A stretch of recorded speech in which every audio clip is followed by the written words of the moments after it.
Good morning, everyone. Are you ready for our next read aloud?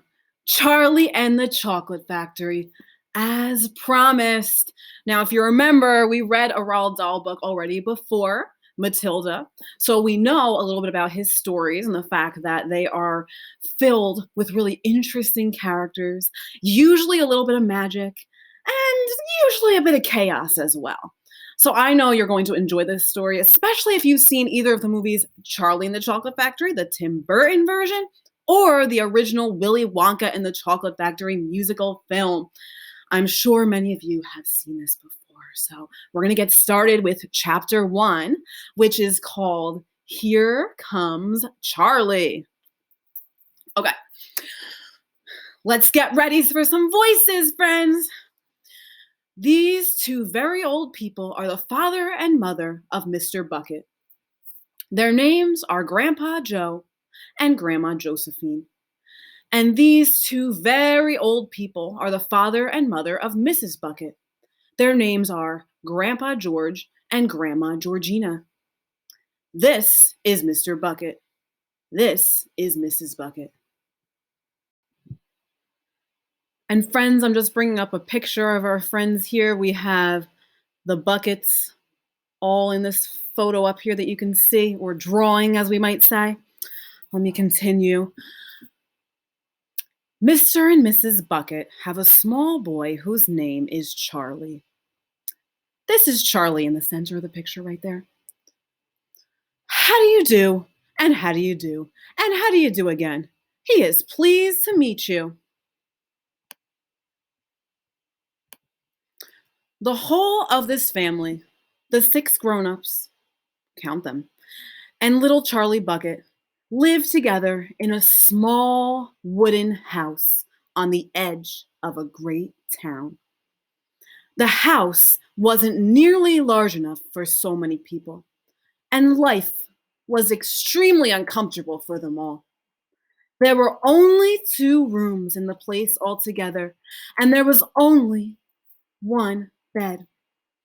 The bed was given to the 4 old grandparents because they were so old and so tired. They were so tired, they never got out of the bed. Grandpa Joe and Grandma Josephine on this side, Grandpa George and Grandma Georgina on this side.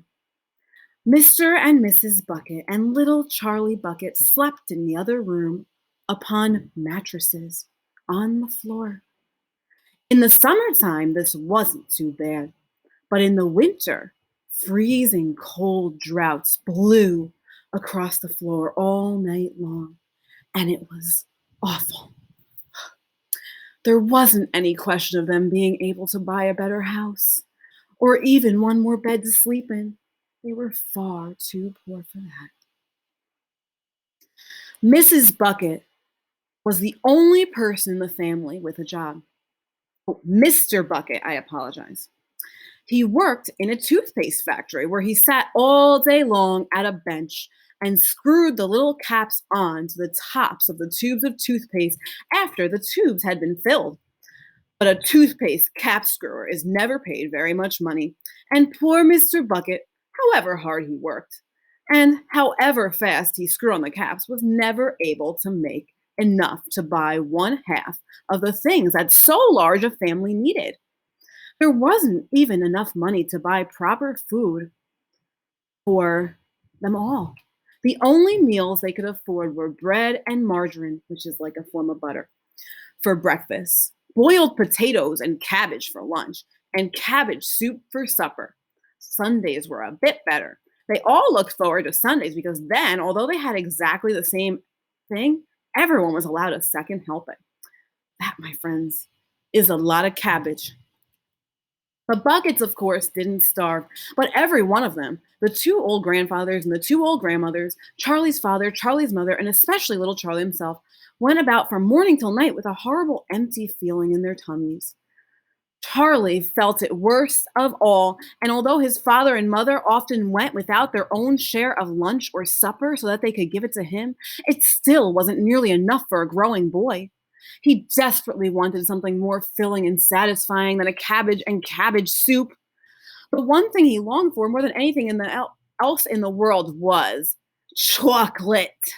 Walking into school in the morning, Charlie could see slabs of chocolate piled high in the shop windows, and he would stop and stare and press his nose against the glass, his mouth watering like mad. Many times a day, he would see other children taking bars of creamy chocolate out of their pockets and munching them greedily, and that, of course, was pure torture.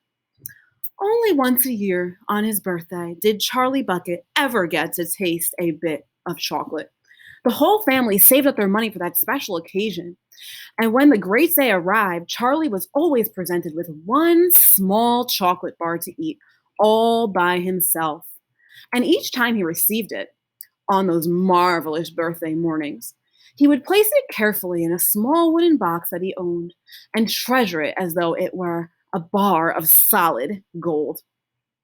And for the next few days, he would allow himself only to look at it, but never to touch it. Then at last, when he could stand it no longer, he would peel back a tiny bit of the paper wrapping at one corner, expose a tiny bit of chocolate, and then he would take a tiny nibble, just enough to allow the sweet taste to spread out over his tongue.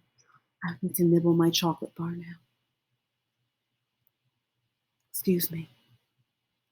The next day, he would take another tiny nibble, and so on, and so on. In this way, Charlie would make his sixpenny bar of birthday chocolate last him for more than an entire month.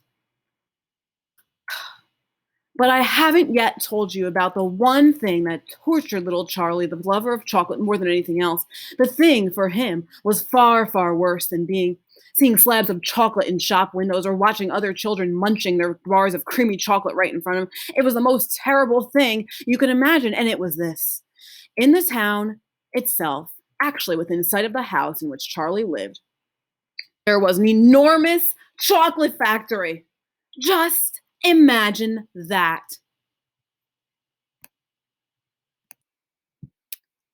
Here's a picture of his house, friends, and you can see in the background here. You can see it in the background. There is the chocolate factory. Okay. Take a second to look at that. And it wasn't simply an ordinary, enormous chocolate factory either. It was largest and most famous in the whole world.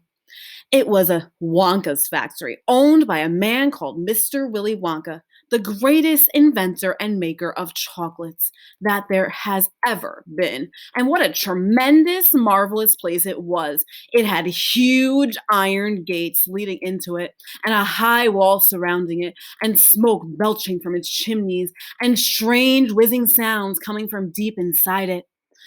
And outside the walls, for half a mile around in every direction, the air was scented with the heavy, rich smell of melting chocolate. Twice a day, on his way to and from school, little Charlie Bucket had to walk right past the gates of the factory. And every time he went by, he would begin to walk very, very slowly. And he would hold his nose high in the air and take long, deep sniffs of the gorgeous chocolatey smell all around him. Oh, how he loved the smell. And oh, how he wished he could go inside the factory and see what it was like. So that concludes chapter 1, friends. Please check back in the next few days for chapter 2 of Willy Wonka.